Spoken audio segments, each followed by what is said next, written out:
নমস্কার বন্ধুরা, আজ আমি আবারও চলে এসেছি আপনাদের সামনে আবারও একটি নতুন রেসিপি নিয়ে। এখন তো বাজারে ইলিশের ছড়াছড়ি, তো এই ইলিশ মাছের মুড়ো দিয়েই আমি একটা রেসিপি নিয়ে এসেছি। আর সঙ্গে রয়েছে গাঠি কচু।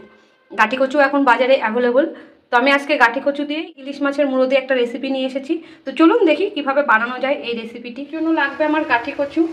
গাঠি কচু আমায় সেদ্ধ করে নিতে হবে। তো দেখুন আমি জলের মধ্যে অলরেডি বসিয়ে দিয়েছি সেদ্ধ করতে, তো এটা আমি সেদ্ধ করে নেব। আমি এখানে ইলিশ মাছ ধুয়ে নিয়ে এসেছি, দিয়ে দেবো হলুদ আর দিয়ে দেবো নুন। এবার এটা আমি মাখিয়ে নেব। আমার মাছ কাজে লাগবে না, আমার মুড়োটা কাজে লাগবে।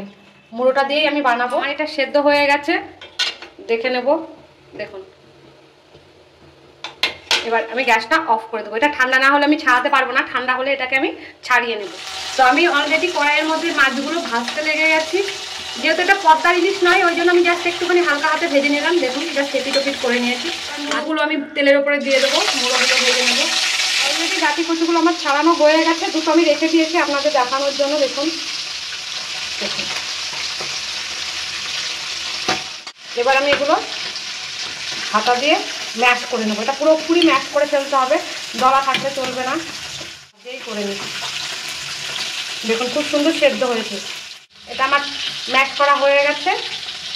এবার আমি মাছগুলো দেখে নেবো। মাছ মুড়োগুলো ভাজা হয়ে গেছে, এবার আমি মুড়োগুলো তুলে নেব। এতটা তেল আমার লাগবে না, আমি তেলটা সরিয়ে নেব। আমি দিয়ে দেবো একটা শুকনো লঙ্কা, দিয়ে দেবো একটা তেজপাতা, আর এখানে আমি রাঁধুনি নিয়েছি, রাঁধুনিটা দিয়ে দেবো। এখানে হাফ চামচ রাঁধুনি দিলেই হয়ে যাবে, যেহেতু আমার খুবই অল্প পরিমাণে করছি। হয়ে গেছে, দিয়ে দেবো সামান্য একটু লঙ্কার গুঁড়ো, ঝালটা আপনারা বুঝে দেবেন। জিরের গুঁড়ো, টক দই দিয়ে দিলাম, জাস্ট অল্প পরিমাণ নাড়িয়ে নেব। হলুদের গুঁড়ো দিয়ে দেবো, নুন দেবো, টমেটো, হাফ টমেটো দিলে হয়ে যাবে। এবার একটু কষিয়ে নেব মশলাগুলো। মশলাটা আমার কষানো হয়ে গেছে, এবার আমি দিয়ে দেবো গাঠি কচুগুলো। এবার এটাকে কষিয়ে নিতে হবে একটু মশলার সাথে। দেখুন এটা আমার কষানো হয়ে গেছে। এটা ভীষণই আঠা আঠা হয় যেহেতু এটা গাঠি কচুর। এবার আমি এর মধ্যে দিয়ে দেবো জল,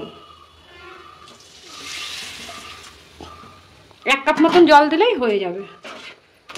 জলের সাথে আমি ভালো করে মিশিয়ে নিয়েছি।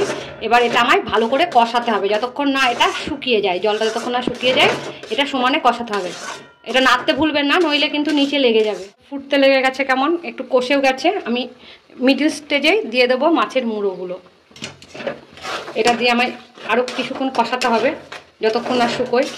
আমি কিন্তু মুড়োগুলো খুব একটা ভাঙবো না, যেহেতু আমার বাড়িতে কেউ কাটা পছন্দ করে না, জাস্ট একটু ভেঙে দেবো। আপনারা চাইলে একটু ভালো করে গুঁড়ো করে দেবেন, তাহলে মিশলে ভালো লাগবে।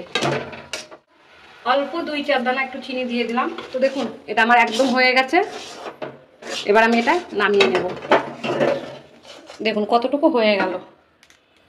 আমাদের 4 জনের জন্য এটাই যথেষ্ট, আর দরকার নেই। এইভাবে গাঠি কচুর ইলিশ মাছের মুড়ো দিয়ে একবার করবেন, এটা খেতে সত্যি খুব ভালো লাগে।